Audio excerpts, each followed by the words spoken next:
What's up guys, welcome back to Foot Down Racing, and if you're new to the channel, welcome aboard. It's good to have you with us. This is a quick follow-on video to the last video I made, GT7 force feedback settings for the CSL DD using the Drivehub.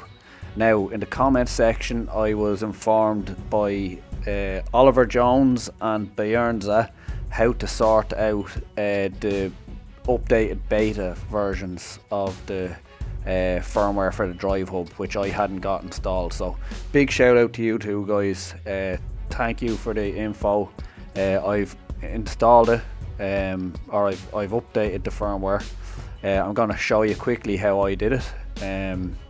So we want to go here to drivehubnow.com/drivehub. Just copy this. I'll actually leave a link in the description below, it's the handiest. And then you want to go down to Windows or Mac. I'm on Windows here. Download the latest user manual, you don't need that. Keep your Drivehub race ready by updating the latest firmware. Yeah, click that. I have it downloaded already a few times probably. So I'm going to open this up and then I'm going to show you how to, I'm going to just redo mine. Alright, so bear with me.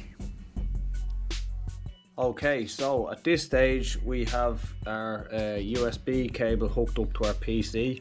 So we're going to connect it to the Drivehub into the console thing here, into that port. But we're going to hold down this button here, if you're seeing it from this side, with that little thing on the front of it. Hold down this button here, okay, when we connect it to our console port. And a little light should come up, green light, see that green light flashing. Okay, we're good to go. Let's go back to the PC. Okay, so now that we have our Drivehub connected, it's seeing it here in the little firmware update tool. This is it here, Collective Minds Drivehub, and the firmware is here. This is the one I picked, it's the most latest one. I'll just show you how to do it. See this here? Use the latest version available. Don't click that, click this thing here, and then you'll be able to see, because the latest one is actually 2.0.7. you don't want that one, that's the latest version. But you want to click this and now you'll see all the betas here. So that was actually the version I had installed, it's the latest, but you actually want to go up here to one of these betas. I'm gonna go, what I did was the latest one, beta 9. So I click that and then continue. I'm just going to redo mine. Continue. Yep, that's fine. Begin update. Flashing firmware. Doesn't take too long. It's done in no time at all. That's her done, and then we can X out of that. Okay, so we're going to bring it into Gran Turismo now and see if it's made any difference. I'll see you in a second. Okay, so when I went to pop on GT7 there this minute, it's actually offline and I couldn't log into my account because of it, so I can't use any of my cars. Ended up using this Subaru Impreza, something similar to the Lancer I drove in my previous video for the force feedback, which I'll leave a link in the description below.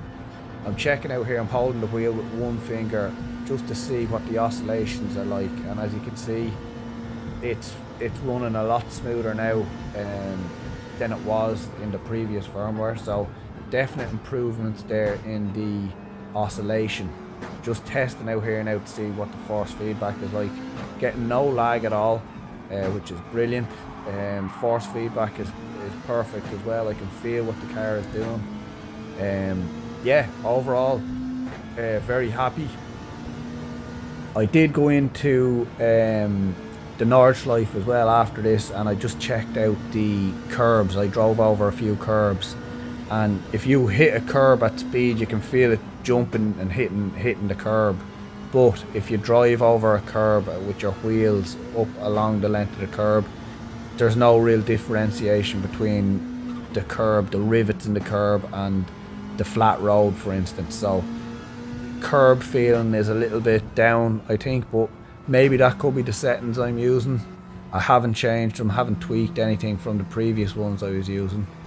with the last firmware, so maybe that's a factor. I'm not sure. I might try and tweak them again at a later stage just to see, but overall definite improvement with this beta version. Alright, in the oscillation, you don't even notice the oscillations if you're actually holding onto the wheel. Alright, so cheers to the guys again, Oliver Jones and Bayernsa. I hope I'm saying your name right. Yeah, I wouldn't have known about that, how to do the beta thing. I wasn't aware of that. I thought when you had the little blue thing clicked, you were getting installing the latest version of the firmware. So big cheers to the guys, and yeah, I suppose if you liked the video, don't forget to smash that like button. If you're not already subscribed, maybe think of doing so if you want to see more content like this. I hope you all have a great day. Thanks for watching, and I shall see you guys in the next one.